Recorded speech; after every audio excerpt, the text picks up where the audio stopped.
O assunto da Dora nesta manhã não poderia ser outro a não ser essa polêmica envolvendo a soltura do André do Rap, né? Esse bandidão aí do PCC, que acabou ocasionando uma briga no Supremo Tribunal Federal, discussão também com o Congresso. Dora, que rolo, hein? Bom dia para você. Bom dia, Barão. Bom dia, Carla. Seja bem-vinda de Ai, volta depois de valeu, merecidas Dora. férias. Saudade de E você. bom dia a todos.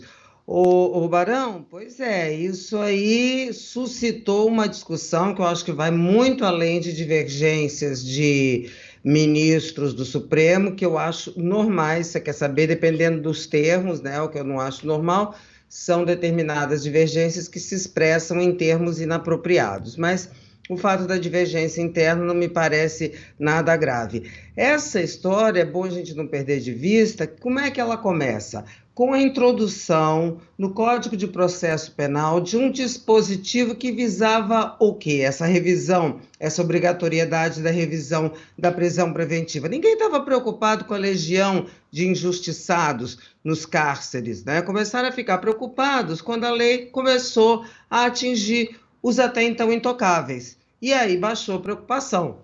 Então, por isso é que no pacote anticrime do ministro Sérgio Moro, que foi super desidratado pelo Congresso, foi introduzida esse dispositivo. Agora, todo ato tem consequências, e as consequências a gente está vendo agora. Mirou os intocáveis do empresariado, da política, e acabou batendo no traficante, uma pessoa condenada em 2 instâncias a 25 anos de prisão. E aí isso suscitou toda essa discussão, que eu acho até bom, porque a questão, principalmente a questão da permissão da prisão em segunda instância, que estava morta, né? Embora o Congresso, depois que o Supremo, no ano passado, derrubou de novo, quer dizer, voltou atrás de uma decisão que havia sido tomada em favor da permissão da prisão em segunda instância, não é obrigatoriedade, tá? É permissão. O Congresso começou a discutir uma mudança, se instituir essa permissão na lei, mas isso ficou ali arquivado. Com esse fato agora que surpreendeu todo mundo, indignou muita gente, porque o dispositivo ele tem supostamente o condão de não permitir o abuso da autoridade. E no manejo desse dispositivo cometeu-se um abuso contra a sociedade, que é a libertação de um traficante, de uma pessoa considerada perigosa, e tão perigosa e com recursos, que fugiu no mesmo dia em que a decisão foi tomada. Agora, sobre a segunda instância, com toda essa discussão, retomou-se, ganhou força esse debate agora sobre a lei que está no Congresso, prontinha para ter uma tramitação final. Basta uma decisão do presidente da Câmara, Rodrigo Maia, de que se possa retomar as reuniões das comissões para que essa tramitação se acelere. Agora, eu fico aqui na dúvida que, se esse traficante for preso, se as coisas se acalmarem, dependendo da decisão de hoje do Supremo, que vai examinar essa questão, que é a decisão do juiz, do presidente do Supremo, Luiz Fux, que revogou a soltura, né? Então, mesmo que isso pode ser decidido, a revogação da soltura, ele pode vir a ser preso.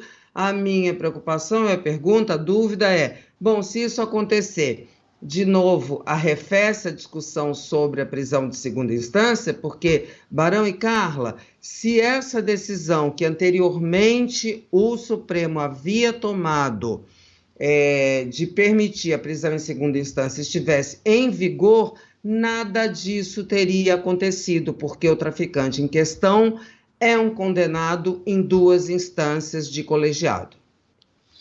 Mas para mim essa é a grande questão, né, Dora? Se eles de fato, estou falando aí, deputados, senadores, estão preocupados, estão sensíveis, né, depois que o André do Rep foi solto numa canetada, segundo o ministro Marco Aurélio Mello, depois dessa história toda votada no Congresso Nacional, né? Ou seja, uma lei ali que foi colocada naquela do ministro Sérgio Moro, que disse que não tinha nada a ver com a história, depois o presidente Bolsonaro acabou aceitando e vamos nessa. A minha dúvida é, muda alguma coisa na cabeça desses caras se sensibilizam agora de alguma forma, ou eles vão continuar querendo tirar o da reta sempre que possível, fortalecer qualquer lei que possa, de alguma forma, liberar se tiver alguma acusação de corrupção, ou seja, encontrar uma brecha legal e aí, se qualquer bandidão desse, um traficante, acabar indo na onda, faz parte da história.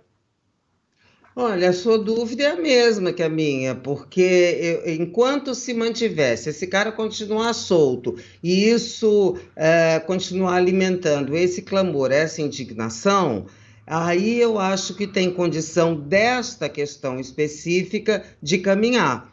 Mas eu tenho a mesma dúvida que você. Se a situação presente, pontual, se resolver, arrefece o clamor, arrefece a indignação, aí eu acho que a tendência é se voltar à situação em que a gente estava, quando esse assunto da segunda instância, de se instituir essa permissão da prisão em lei, estava morto por pressão de um grupo numeroso dentro do Congresso que é favorável a se tomarem medidas que vem revestida daquela defesa do Estado de Direito, né? Que eu sempre faço essa pergunta.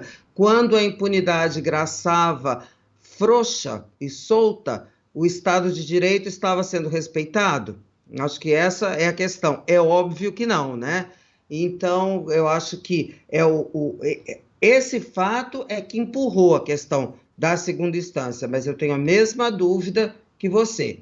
Se isso se arrefecer, se houvesse uma solução pontual, né, que é a revogação da soltura, a prisão dele, e aí fica tudo por isso mesmo, e eu acho que a tendência é o pessoal lá no Congresso se acomodar em torno desse dispositivo que, de novo, evidentemente foi feito para proteger os intocáveis que finalmente começaram a ser tocados pela força da lei.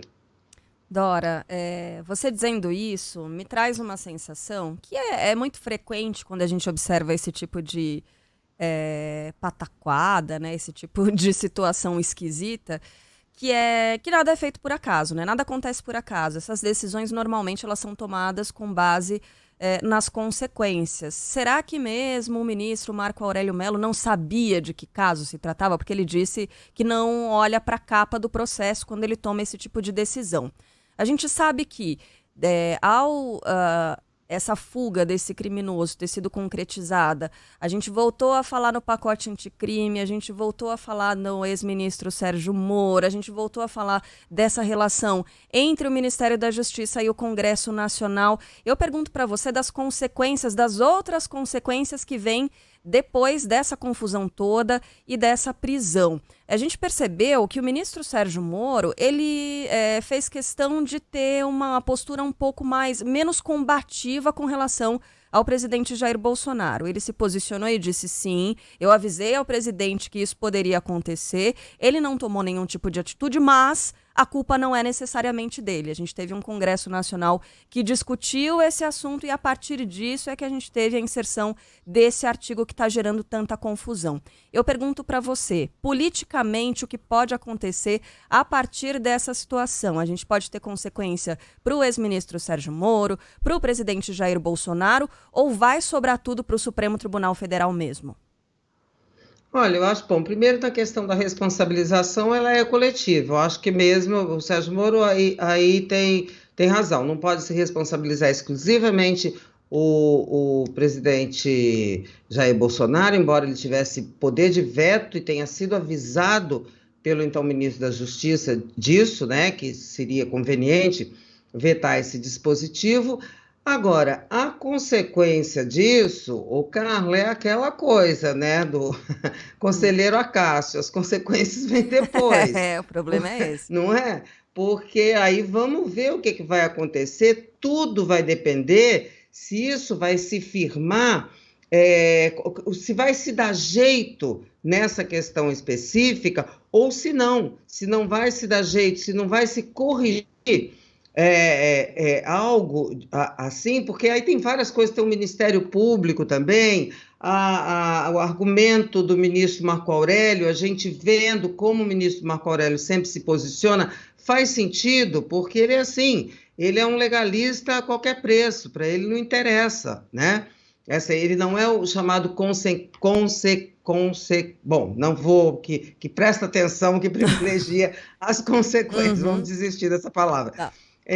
Então, eu acho que está de acordo com a posição dele, ele não fez nada diferente do que ele sempre faz. Agora veio o caso de novo, se invocou o caso do Cacciola, que lá atrás ele também mandou soltar, né? E não havia nem esse dispositivo no Código de Processo Penal. Então, vamos ver, eu acho só positivo que esse negócio tenha acontecido, que a consequência que não se previa quando se instituiu esse dispositivo, ela veio à tona, ela atingiu um traficante, ela atingiu um criminoso, digamos assim, comum, né? E aí isso causa esse clamor, e aí se prestou atenção na necessidade, seja do Ministério Público atender com mais celeridade essa revisão, né? Seja do juiz de primeira instância, seja o ministro que tem a decisão final, que julga o habeas corpus, prestar atenção nas consequências, seja do Congresso corrigir essa questão, retomando a permissão de que a pessoa condenada em 2 instâncias seja presa. Pode ser presa, como ocorre em vários países. Há países até em que essa prisão é permitida na primeira instância, porque aí se tem aquela situação da qual se falou esses dias, né? Quem tem dinheiro, como traficante, pode ter acesso ao Supremo, tem bons advogados e aí pode ter acesso a esses recursos. Quem não tem dinheiro, fica lá, ao Deus dará, entendeu? Submetido aos rigores das leis, até às vezes mais injustas. Então, essa é uma questão que precisa ser realmente discutida. Neste momento ela está, acho bom, mas eu compartilho da dúvida do Barão.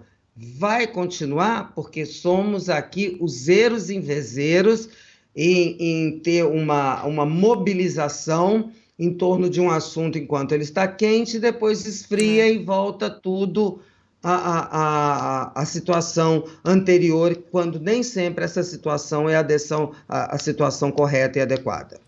Lamento mais uma vez, seja a ABC o responsável, né, deputado, Supremo, quem foi o ministro, o presidente, mais uma vez, como disse a Dora, a sociedade brasileira que está sendo prejudicada, está sendo punida, vendo esse bandidão solto, né? Depois que a polícia vai lá, conseguiu meter a mão nesse cara, pronto.